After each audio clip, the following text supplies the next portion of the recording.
एक तरफ मुख्यमंत्री ममता बनर्जी दिल्ली में है और दूसरी तरफ बंगाल में ईडी की ताबड़तोड़ छापेमारी चल रही है। मीडिया रिपोर्ट्स के मुताबिक एनफोर्समेंट डायरेक्टोरेट यानी कि ईडी ने कोयला खनन और तस्करी से जुड़े मनी लॉन्ड्रिंग मामले में मंगलवार सुबह से पश्चिम बंगाल के कई इलाकों में कार्रवाई शुरू की।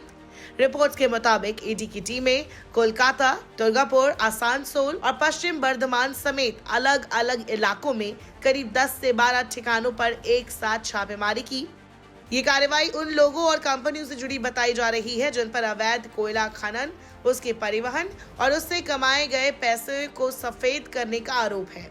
मीडिया रिपोर्ट्स में यह भी बताया गया कि ये जांच पीएमएलए यानी मनी लॉन्ड्रिंग रोकथाम कानून के तहत की जा रही है।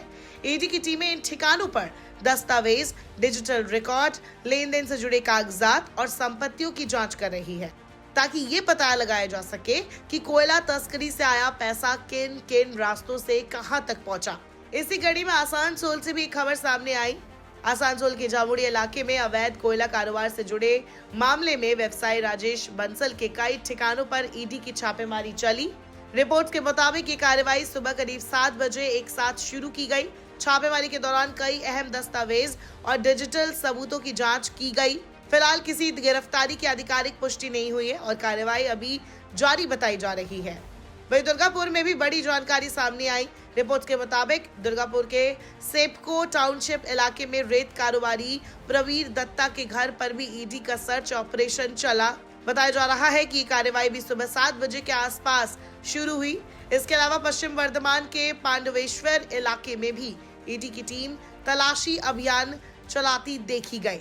सूत्रों के मुताबिक सर्च ऑपरेशन के दौरान अलग अलग दस्तावेजों की गहन जांच की जा रही है। सुरक्षा को देखते हुए इन इलाकों में केंद्रीय बलों की तैनाती भी की गई है, जिसके चलते सेपको टाउनशिप और पांडवेश्वर इलाके में काफी हलचल और तनाव का माहौल देखा जा रहा है। हालांकि ईडी की ओर से अभी तक इस ऑपरेशन की वजह और जांच के पूरे दायरे को लेकर कोई आधिकारिक बयान नहीं दिया गया है। अब आते हैं राजनीतिक एंगल पर। जिस वक्त बंगाल में ईडी की टीमें छापेमारी कर रही हैं, उसी वक्त मुख्यमंत्री ममता बनर्जी दिल्ली दौरे पर हैं। इसी वजह से विपक्षी दलों और तृणमूल कांग्रेस की ओर से ये सवाल उठाया जा रहा है कि अब मुख्यमंत्री दिल्ली में है, तब बंगाल में केंद्रीय एजेंसियों की सक्रियता क्या सिर्फ संयोग है? मीडिया रिपोर्ट्स बताता है कि तृणमूल कांग्रेस पहले भी ईडी और सीबीआई की कार्रवाइयों को राजनीतिक बदले की कार्रवाई बताती रही है। वहीं दूसरी तरफ केंद्र सरकार और ईडी का ये कहना रहा है कि एजेंसी पूरी तरह कानून के दायरे में रहकर कार्रवाई कर रही है। ये भी ध्यान देने वाली बात है कि ये कोई पहली कार्रवाई नहीं है। रिपोर्ट्स के मुताबिक इससे पहले भी बंगाल और झारखंड में कोयला घोटाले से जुड़े कई मामलों में दर्जनों ठिकानों पर ईडी छापेमारी कर चुकी है, जहां नकदी, दस्तावेज और संपत्तियों के सबूत सामने आने की बात कही गई थी। राजनीतिक जानकारों की माने तो ये मामला अब सिर्फ कोयला या रेत तस्करी तक सीमित नहीं रहा, बल्कि ये केंद्र बनाम राज्य, ईडी बनाम तृणमूल और कानून बनाम राजनीति के टकराव की तस्वीर भी पेश कर रहा है।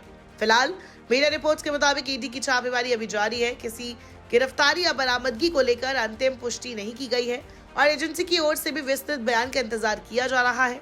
लेकिन इतना तय माना जा रहा है कि ममता बनर्जी के दिल्ली में रहने के दौरान बंगाल में हुई ये कार्रवाई आने वाले दिनों में सियासत को और गर्म कर सकती है।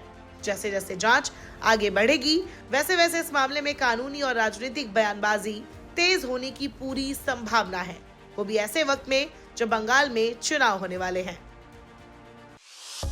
भारत बज़ लाइव, हर खबर में भारत।